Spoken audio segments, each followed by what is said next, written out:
Au cœur d'un affrontement silencieux mais puissant, l'Afrique se retrouve aujourd'hui au centre d'une bataille idéologique mondiale. D'un côté, les défenseurs des droits humains, universels, de l'autre, ceux qui dénoncent une pression culturelle venue de l'Occident, entre lois répressives, revendications féministes et tensions politiques, qui décide aujourd'hui de ce qui est acceptable sur le continent africain. Bienvenue dans ce numéro de Sans Tabou, féminisme, homosexualité, l'Afrique défend-elle ses valeurs ou fait-elle face à des modèles importés? Cette émission est diffusée sur NCA, disponible sur Canal+ Afrique, c'est le canal 573, en France sur le bouquet Free, canal 426. Je reçois pour en parler sur ce plateau Madame Sandrine Ngachou. Je rappelle que vous êtes experte en cybersécurité et vous êtes féministe engagée. Bienvenue. Merci. Et puis, pour débattre face à vous, j'ai deux messieurs. Monsieur Medoun Mbeng, je rappelle que vous êtes agent consulaire au consulat du Sénégal à Paris. Bienvenue, monsieur. Merci. Et puis, Bertrand Sicadi, assez connu, vous êtes auteur et activiste politique. Merci beaucoup à tous les trois d'avoir accepté de débattre de ce sujet. Je pense qu'il est temps de commencer tout de suite par une question. Est-ce que, selon vous, Sandrine, le féminisme est une importation occidentale sur le continent africain? Est-ce qu'il correspond aux réalités africaines? Complètement. Enfin, le féministe, c'est la lutte pour les droits, en fait, l'égalité entre les humains, en fait. Hein. Ça ne peut pas être une importation de l'Occident. Il y a eu des femmes, en tout cas, qui sont luttées dans tout le continent pour les droits humains, en fait. Hein. Donc, ce n'est pas une importation. Peut-être aussi, les personnes ne comprennent pas clairement ce que c'est que le féminisme, déjà, en fait. Souvent, ce qu'on ne comprend pas, on en a peur, et en fait, on fait un rejet, en fait. Il faut déjà que les personnes le comprennent. D'accord. Alors, on va faire un tour de table rapide. Bertrand, est-ce que pour vous, le féminisme est une importation occidentale? Est-ce qu'il correspond aux réalités africaines? Alors, il faut préciser que le féminisme n'est pas une importation occidentale. Mais de quel féminisme parlons-nous? C'est ça la question la plus importante. De quel féminisme parlons-nous? C'est-à-dire qu'il faut commencer par définir les choses dès le départ.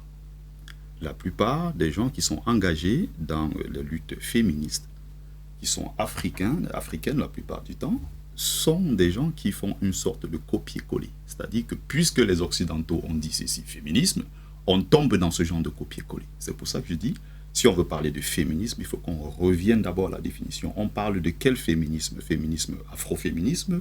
On parle du féminisme occidental? Non, parce que le féminisme, c'est pas un thème qu'on peut appliquer partout, non, c'est pas quelque chose d'universel, non. C'est pas quelque chose d'universel. Monsieur Mbeng, vous êtes du Sénégal, vous travaillez, je l'ai dit tout à l'heure, au consulat, mais vous êtes aussi engagé dans toutes les dimensions de solidarité. Comment est-ce que vous définirez ce féminisme? Est-ce qu'on peut dire que c'est une importation de tout ce qui se passe en Occident dans nos sociétés africaines? Bon, je pense que je rejoins Bertrand un peu dans son raisonnement. Il faut se poser la question de savoir, est-ce que le féminisme est adapté à nos réalités africaines? Et dans mon pays, le Sénégal que je connais, je pense que non. Dans le sens où la femme a toujours été valorisée. Même dans notre histoire, il y a des figures féminines qui ont vraiment porté haut le drapeau du Sénégal. Il y a aussi, dans beaucoup de royaumes et de sociétés, on est plus dans le matriarcat. Donc, je pense que le féminisme, tel qu'aujourd'hui, je le vois un peu partout, ça peut être un mouvement féminin qui revendique la revalorisation des droits, mais je pense qu'il y a des contrées où ces droits-là sont acquis. Donc, je ne vois pas, en quelque sorte, le pourquoi du comment on peut s'appesantir sur certaines choses dont on a déjà les acquis. Alors, Sandrine, que réclament les femmes aujourd'hui? Que réclament les femmes africaines aujourd'hui? Je vais déjà répondre, en fait, parce que là, je vois beaucoup d'ignorance, notamment sur le féminisme, en fait. Il y a plein de courants féministes, comme effectivement dans l'économie, le libéralisme, il y a énormément de courants. Il y a le féminisme libéral, le féministe radical, le féministe également traditionnel. Enfin, il y a énormément de courants dans le féminisme. Mais Bertrand, il a parlé d'afroféminisme. Il faut Lui, qu'on se comprenne voilà, dès il le a départ. précisé. Vous vous positionnez en tant qu'afroféministe. Je vous ai pas interrompu. Est-ce qu'elle se positionne en tant qu'afroféministe? Je vous ai pas interrompu. Si elle parle du féminisme sur le plan global, pour moi, ça n'a aucun sens. Je vous ai pas interrompu. Non. Il faut qu'elle se positionne en tant que féministe à l'occidentale, féministe africaine. Il faut qu'on se comprenne. Je vous ai pas interrompu, en fait. Justement. Et on fait pas de chantage. Là, déjà, voilà, on fait pas de chantage à quitter le plateau. Donc ça, par contre, ça manque de hauteur. Il faut qu'on se positionne. Je vous ai pas interrompu. Je vous ai pas interrompu. Vous me laissez terminer mon propos par respect quand même. Laisse terminer le propos. En fait, il y a plusieurs courants. L'afroféministe, en fait, a été créé aux États-Unis. L'afroféministe, en fait, a été créé par des femmes noires. Et même dans l'afroféminisme, il y a plusieurs courants encore au sein de l'afroféminisme, en fait, aussi. J'ai même perdu le fil, en fait, la question, parce que... Non, parce que la question, c'était de savoir de quel... Est-ce que vous vous positionnez ce soir sur le plateau comme une afroféministe? C'est-à-dire qu'il parle du point de vue d'une afroféministe. Oui, alors mais la si question... vous parlez, si vous importez le féminisme occidental, ça n'a pas de sens parce que là, laissez-moi terminer. Je sais très bien que c'est une féministe, elle est tout simplement africaine, mais c'est qu'elle compliqué prône, évidemment, c'est le féminisme en tant qu'occidental. On va juste la laisser. Copier-coller de toutes les bêtises qu'on peut voir en Occident et qui n'ont rien à voir avec nos réalités africaines. C'est de ça que alors, monsieur Bertrand, on va juste la laisser. Sandrine, vous avez parlé de l'afroféminisme qui est né aux États-Unis. Est-ce qu'on peut partir du principe que ce courant-là justement perçoit les réalités des femmes qui sont sur le continent? Non, ça n'a rien à voir en fait. Encore une fois, l'afroféminisme, en fait, parce qu'il parle, il est ignorant sur la question. En fait, ça n'a rien à voir. Le féminisme la lutte pour les droits humains dont se battent les femmes en Afrique n'a rien à voir avec les réalités. Et là, je rejoins Monsieur Banks, ça n'a rien à voir avec la réalité des femmes afro-américaines, en fait. C'est deux choses différentes. Aujourd'hui, je vais prendre des chiffres très, très simples, en fait, sur la vie des femmes, de dire que les droits sont acquis, faux. Les femmes, aujourd'hui, en Afrique, meurent sur le continent. Il y a le plus de décès des femmes, notamment en matière de violence conjugale. Vous avez des statistiques? Pardon, on va juste la laisser finir. Vous ne m'interrompez pas. On va juste la laisser. Après, vous aurez la parole, monsieur Sikadi. Vous la laissez dire des bêtises. Non, mais laissez-la finir et après, vous pourrez argumenter. Donc, en fait, les féminicides... On ne peut pas, parce que je n'ai pas interrompu, je n'ai pas porté un jugement sur vos propos. Allez-y. Voilà, parce que tu as estimé qu'on était ignorant de la question, c'est un jugement, madame. Non, ignorant, c'est un fait. Donc, vous êtes ignorant sur la question du féminisme. Vous pourrez répondre, il n'y a pas de souci. Non, vous avez... question. Ça se voit très bien. Vous êtes ignorant sur la question. On la laisse question. répondre et après, vous pourrez répondre. Aujourd'hui, en fait, les luttes, notamment des femmes en Afrique, en fait, c'est pas les mêmes luttes même que les femmes noires ici en Europe ou les femmes noires aux États-Unis. Les femmes en Afrique aujourd'hui, en fait, elles se battent beaucoup sur les morts, sur leur violence. Les féminicides. Il y a énormément de féminicides. Le taux de féminicide en Afrique est plus important que le féminisme ici en Occident, en tout cas enfin en Europe. Pour les chiffres en Europe, moi je compare les chiffres en Europe. Non, par exemple pour l'exemple de la France. Est-ce qu'elle a des sources? L'exemple de la France, on est à 134 et 140 féminicides par an. Mais en sachant que sur la qualification des féminicides, il faut quand même qu'il y ait tout un processus pour que ce soit déclaré, pour que ce soit déclaré féminicide. tout à fait. Exactement. Aujourd'hui, tout à fait.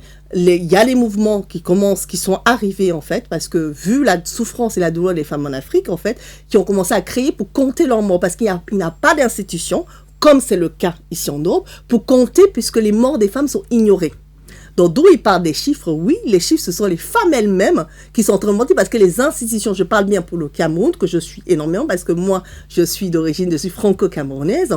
En fait, pour les chiffres du Cameroun, il n'y a pas d'institution qui suit les chiffres, notamment des féminicides. Ce sont les femmes elles-mêmes qui prennent ce travail, qui font ce travail-là, qui devait être fait par les institutions. Et donc, ça, c'est la première chose. Selon vous, donc, elle réclame déjà qu'il y ait en fait des dispositions pour empêcher les violences conjugales. C'est ça. C'est vraiment ça, les premières batailles des femmes en Afrique, en fait, là-dessus. Alors, il y a d'autres batailles. Avant de passer la parole à monsieur Sikadi, monsieur Mbeng a dit tout à l'heure qu'il y avait un certain nombre de processus qui avaient été faits pour que les droits quand même des femmes soient reconnus, notamment au Sénégal. Est-ce que vous pouvez citer quelques droits?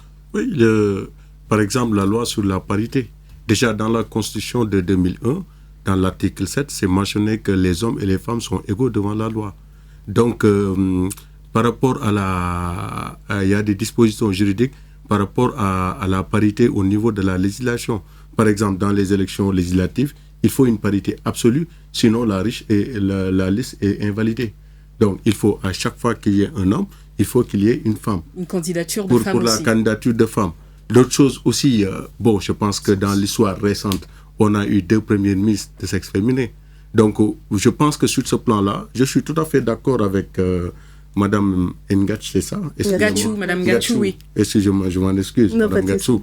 Donc, il y a toujours une amélioration des conditions des femmes. Elle parlait tout à l'heure de féminicide. C'est un phénomène qu'on ne peut pas omettre, qui existe. Mais aujourd'hui, par exemple, dans le pays du Sénégal, il y a une forte baisse. La scolarisation des femmes est une affaire d'État. Donc l'État, dans sa législation aujourd'hui, est en train de réhabiliter la femme. Parce que le féminicide est tellement et sévèrement puni que maintenant, on assiste à une baisse au niveau du Sénégal. Donc, autant, il faut... Donc, en passant par l'éducation, justement, des femmes et des garçons pour lutter contre les violences. Contre les violences. Quelque part, j'ai lu un auteur un jour, je me rappelle plus comment il s'appelle. Il parlait de womanisme. Le womanisme, c'est quoi? C'est le féminisme adapté à nos us et à nos coutumes, à notre réalité africaine. Parce que oui, c'est très différent. Alice Baker, c'est très différent par rapport aux réalités occidentales.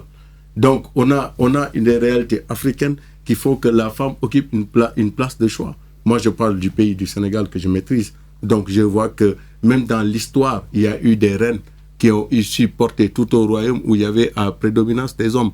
Donc, je pense que il y a des actes qui sont posés.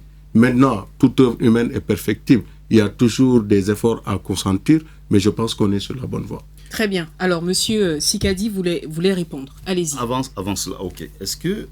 alors, la parité, pour moi, c'est une bêtise. Vous comprenez? Alors, si on veut parler de parité, il faut qu'on soit dans la parité réelle. C'est-à-dire qu'il ne faut pas que parité parce qu'on veut faire plaisir aux gens. Parité, c'était quoi pour le poste de... Des députés, les élections législatives. Okay. Est-ce qu'il y a la parité au front quand il y a la guerre?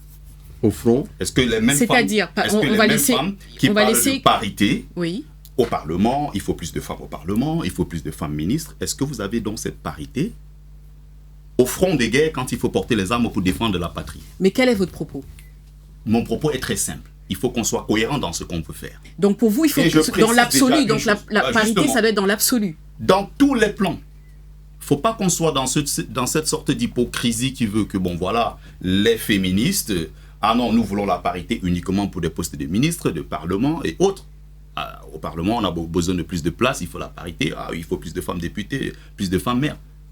D'accord? Mais Bertie, je pense Mais en même temps, il y a toujours un s'il faut aller en guerre, il faut que les mêmes femmes qui crient « nous voulons plus de place au Parlement » soient dans les rues pour dire « nous voulons également la parité dans l'armée ».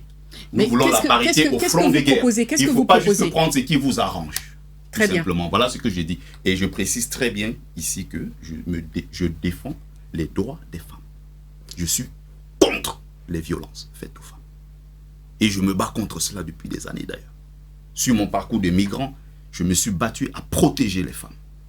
Mais encore une fois, je fais une différence entre les femmes, nos mamans, les vraies femmes, et des folles qui s'appellent des féministes. Ce sont mes propos. Alors, ce sont mes propos. Très bien. Ça, c'est vraiment une pathologie. Pour moi, c'est des malades. Alors, voilà. On va marquer... Ça, ce sont mes mots. Voilà. On arrive au terme de cette première partie. Je propose qu'on marque une courte pause et qu'on revienne pour la deuxième partie de cette émission. NCA, désormais sur Free. Après son intégration au bouquet Canal+ Afrique, Canal 9 et Canal 573, NCA poursuit son développement et vient d'intégrer le célèbre bouquet Free TV, Canal 426. La chaîne panafricaine renforce ainsi son ancrage aussi bien en Afrique que hors d'Afrique. Le développement de NCA, c'est vous, nos téléspectateurs à travers le monde. NCA, la chaîne panafricaine de référence.